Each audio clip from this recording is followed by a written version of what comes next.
first, along with Mayor Nelson, to welcome you to Visalia, and certainly welcome you to College of the Sequoias as one of our co-hosts for today's event. It's really been a privilege for me to be associated with the work that we're doing regionally and across the state in workforce development. As a community college, you're killing me, G. As a community college, we've been closely connected to the statewide initiative, Doing What Matters.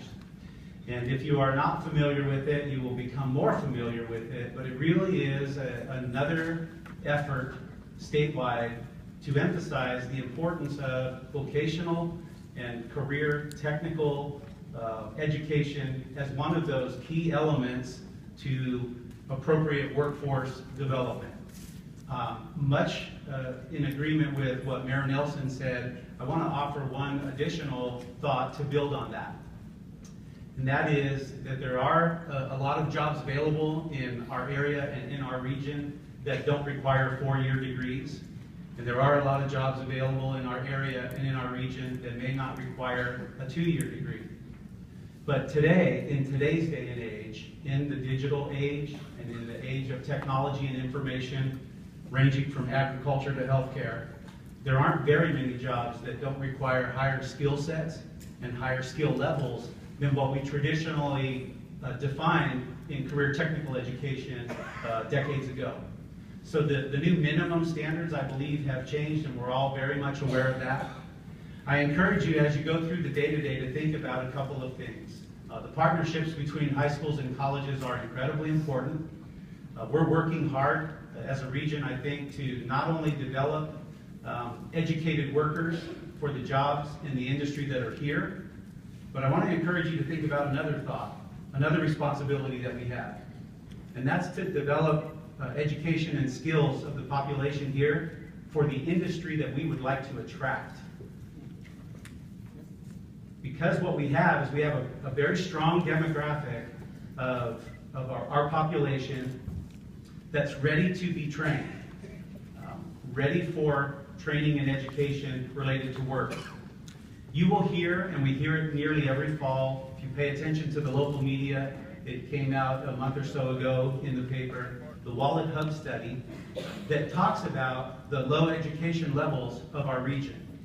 And many of you know I had a whole life as a K-12 superintendent. I always get a little grumpy when that article comes out because it talks about the low levels of education in our region, and without any other context, it implies that because we have this large percentage of our population that's 25 years old or older that does not have a high school diploma, that we must have a really high dropout rate. We must have something wrong with our K-12 educational system. And we all go, oh my gosh, that's a low level of education. The truth is, in the Central Valley, in Kings and Tulare County combined, our cohort graduation rate, which is the rate of graduation as we track ninth graders from the time they start until that same group of students when they're seniors, is over 85% graduation rate, with some individual districts at 92, 94, and 96% graduation rate. And that's interesting because we're a high Hispanic population area, and typically Hispanics as a demographic graduate at lower rates. So what we know when we disaggregate our Hispanic students in our region is that they graduate at or above the rates of the overall average. So we're doing a better job with our minority population, and darn it, we should. It's our area, it's our focus, we get resources for those students, so we should be really proud of that, and we are. The point, though, is then, where are those 25-year-olds, I'm getting cocky now, right? Where are those 25-year-olds without a high school diploma? Well, they're in our demographic, they're in our population. What our trend data shows us when we study the WIB, Workforce Investment Board data, is that every 3 years they're an influx of newcomers to our area. They're older population who have come to our area for the single greatest economic contribution that we make to the world, agriculture. And we are always going to be strong in agriculture. And we need that human workforce to make our agricultural machine work. So we don't discredit the fact that we have 25-year-old and older population coming in every 3 years to reload the economic engine for that agricultural machine. We need that.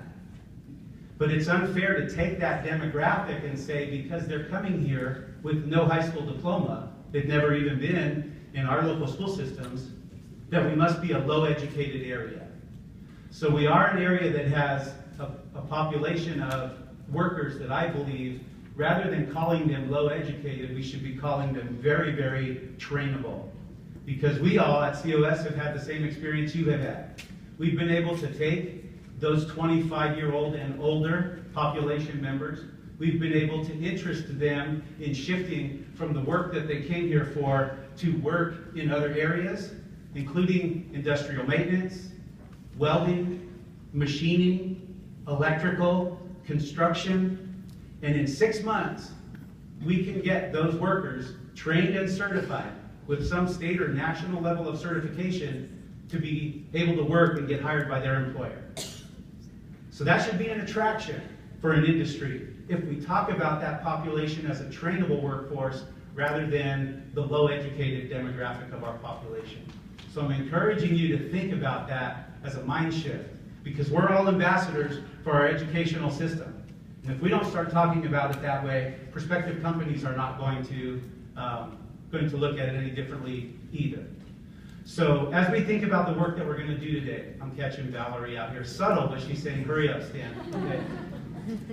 As we think about our work today, think about the role that we play in not only preparing young people and preparing our students for the work that we have in the area now, but educating our population and our demographic for the kind of industry that we want to recruit to the area.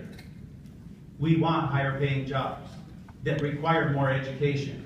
And right now, the vast majority of the jobs in our area, the trend in the next 10 years is going to be in government, healthcare, and agriculture. And they're not going to be high paying jobs. So in reality, our students today could fill those jobs. We want to educate them at a higher level, so we recruit different kinds of industry to come in to pay higher wage. And suddenly we've elevated the academic profile of our entire region. So with that in mind, I want you to think about the work that we do today and recognize that I see our task as two: training students for the work we have now and training our population, educating them for the work that we want to bring in the future. Have a great day. Thank you for giving me a few minutes of time this morning. And again, welcome to Visalia and COS.